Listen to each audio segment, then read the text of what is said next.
Welcome to Chillin' 101. We hope this video helps. You start by opening Bandlab, selecting the track you want to shape, and loading the visual EQ plugin on that channel.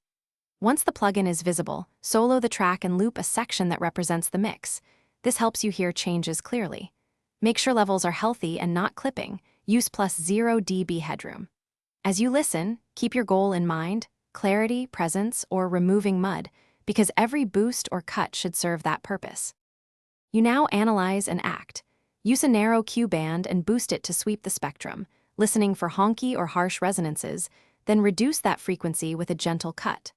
Once done, apply shelves, use a low shelf to tighten bass or a high shelf for air, and make broad tone moves in small increments, like 1 to 3 dB. Make sure to bypass the plugin periodically to compare. This /B check confirms you're improving the track rather than just altering it. You finish by polishing. Gently boost presence frequencies and tighten low end, then listen in context with other tracks. Once done, automate EQ changes if different sections need different tones.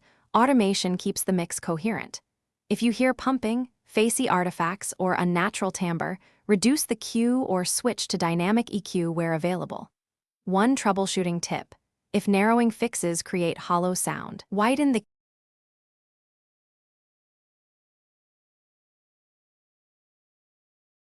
Thanks for watching. Consider subscribing if we helped you.